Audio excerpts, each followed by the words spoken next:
Gadis ini sedang berjalan santai sambil menuntun seekor kalajengking di jalan. Tiba-tiba sekelompok anak laki-laki mengelilinginya. Mereka mendorongnya ke tembok. Kalajengking itu terlepas dari rantainya dan merayap ke jalan. Lalu seorang anak laki-laki lain datang mengayuh sepeda dan melindas kalajengking tepat di depan mata gadis itu. Keesokan harinya, gadis itu duduk di makam kalajengkingnya. Ia bersumpah akan menghukum setiap orang jahat. Suatu hari ia masuk ke sekolahnya. Ia membuka sebuah kotak dan menemukan adiknya terikat di dalam. Gadis itu sangat marah. Ia mencabut apel dari mulut adiknya dan bertanya siapa yang melakukan ini. Tapi adiknya terlalu takut untuk menjawab. Saat ia melepas tali, listrik mengalir ke dalam tubuhnya dan ia melihat bayangan masa lalu adiknya yang dibully. Karena ia memiliki kemampuan yang bisa melihat masa lalu ia kembali ke realita. Sekarang gadis itu membalas dendam. Para pembuli sedang berenang. Saat gadis itu melangkah ke kolam, mereka mengejeknya lagi. Tapi gadis itu tetap tenang. Dia melemparkan sebuah kantung ke air. Lalu banyak piranha keluar dan langsung menyerang para pembuli. Gadis itu pun menonton dengan bahagia. Seorang pembuli sedang berenang menuju tepi, tapi piranha berhasil menyusul dan menggigit bokongnya. Gadis itu mulai tersenyum seperti sedang mengagumi hasil karyanya.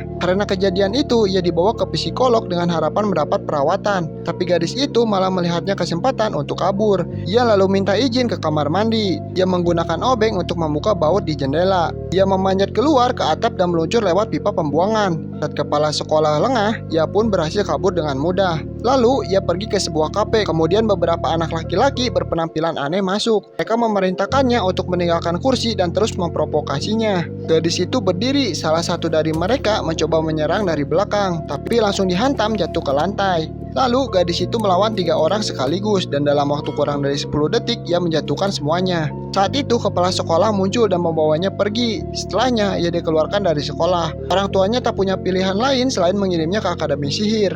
Malam itu sekolah mengadakan pesta festival. Gadis itu mengira itu kesempatan untuk kabur.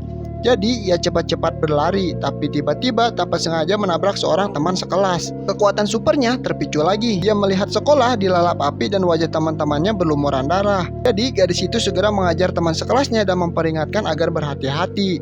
Tapi teman sekelas itu malah tertawa. Sebelum gadis itu sempat bereaksi, teman-teman sekelasnya menggunakan kekuatan pikirannya untuk menjudutkan gadis itu ke pohon. Ternyata keluarga teman sekelas itu adalah peramal. Mereka meramalkan bahwa gadis itu akan menghancurkan akademi. Tapi tepat saat ia akan membunuh gadis itu, seekor monster tiba-tiba muncul dan melemparkannya ke tanah.